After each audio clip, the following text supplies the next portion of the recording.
Hey everyone, welcome back for a little TLC. So for those who follow me on social media or know me personally, you know that I graduated this past week and weekend receiving my Juris Doctor and my Master of Social Work. And it was a very, very long week. And to be quite honest with y'all, Truth is, I'm tired. yeah, I am just so tired.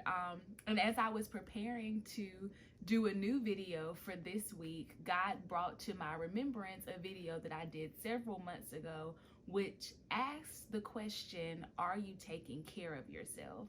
And to be quite honest, I have not been taking care of myself. And so I wanted to run back this video from a couple of months, well, several months ago, to kind of ask you all these same questions. Are you taking care of yourself? And provide some tips for doing so. I will be completely honest with y'all. As I watched that old video, I became convicted because several of the things that I recommend, I have not been doing in, I would say, like the last month or so. And so I'm going to get back on the wagon, and hopefully you all will too.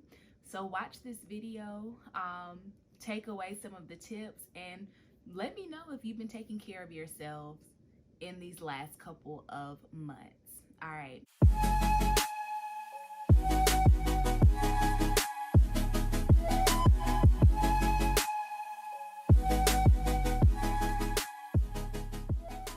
So I just wanted to make sure you know that it's okay for you to take care of yourself.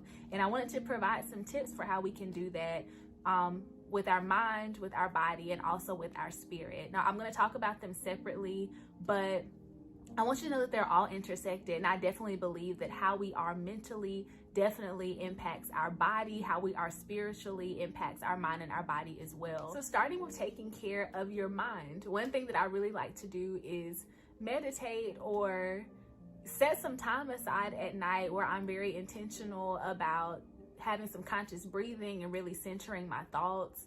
At the end of a long day where my mind has been racing, a lot of the time it really is very beneficial to have some time set aside to just rest and to be still and to breathe and to debrief.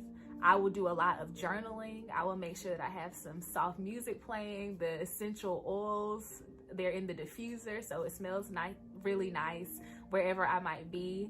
And so that's a really good way through meditation and just by being still that we can really center our minds. A really good book that I like that talks about getting control of dominant negative thought patterns, which definitely impact our mind and also our actions. It's called Get Over It by Ileana Vanzant. I know I butchered that, but I'll put a picture of it up so that you know what I'm talking about. But I highly recommend that everybody get this book because it really is good with making sure that you're taking care of your mind and reminding you that how you think really does impact your actions and your interactions with everyone else. Another thing you can do to take care of your mind is get a therapist. I know sometimes people who believe in Jesus Christ think that they're like cheating on the Lord if they get a therapist, but that's so not true. The Lord gives all of us many different gifts, and I think it's incredibly beneficial to have a third party who can help walk you through some of your past traumas or things that you might be going through and help make sure that you really do have a sound mind, that you're processing things in the right way, that you're processing things at all. And so I definitely recommend getting a therapist. Your pastor is not your therapist, y'all. So give your pastor a break. There are some counselors and therapists who specialize in biblical counseling, so you don't have to worry about them taking you too far to the left if that's not where you want to go. But I just highly recommend you finding someone who is not your pastor, unless your pastor has some type of credentials that make them good for counseling, that you find a therapist. It is okay for you to shop around. If you're not feeling somebody that you already saw, go get somebody else. Like, the therapist literally works for you. So get you some therapy so that you can get your mind all in check and make sure that you're taken care of mentally. So those are 3 things that I recommend: meditation, getting this book, Get Over It by, I'm not even gonna try to say her name again, I'm just gonna put it up, and getting a therapist. Those are all really awesome ways to get your mind in check. The second thing I'll talk about is your body. How are you taking care of your body? Number one, are you getting enough sleep? My friends laugh at me all the time because I will be in the bed by 10 p.m. every night, but I gotta make sure that I'm getting my sleep in, okay? And it does not matter where I am, I will fall asleep on you. So make sure you're getting enough sleep. What are you feeding into your body? Are you eating whole foods, foods that are gonna make you feel energized and not necessarily sluggish at the end of the day? Are you exercising? If that's something that makes you feel whole, you know, you don't have to go out here and be running a marathon, but make sure that your body is moving around at least a little bit. So do some light walking, make sure you're active. Are you getting outside and getting a little sunlight to make sure that you're energized by the sun, you get some good old vitamin D, boost that immune system. But we really have to be intentional about how we're taking care of our body. Lastly, I really want to encourage you all to take care of your spirit, or some people are saying protect your energy. You have to do what you can to make sure that your spirit is in check and that you feel aligned and whole. For some, this includes remaining connected to whatever higher power you believe in. I know for me, like when I'm in a funky mood, I have to ask myself, like, did you talk to God today? Because a lot of the times when I'm feeling funky, it means I did not talk to God. And so I have to make sure I get my prayer in. That can mean hanging out with your friends if you know that they help you keep your head on straight and they provide positive vibes for you. That could be making sure that your house is clean, because sometimes if the area that you're living in is junky, it will tear up your whole spirit and you will feel discombobulated. So make sure that you're doing that.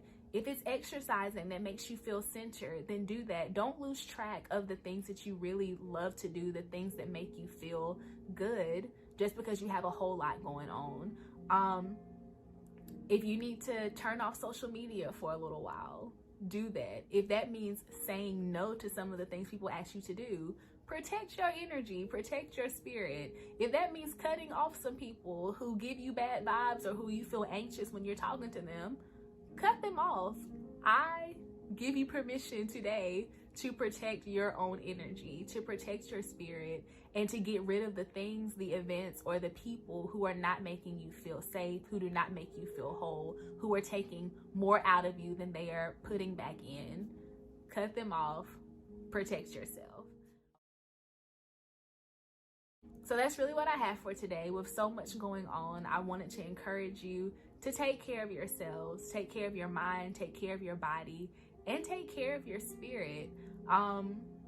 You just have to do it, because if you get to a place of exhaustion, if you get to a place where you're completely burnt out and you're not caring for yourself, you're not going to be any good for anybody. You have to love yourself before you can adequately love others.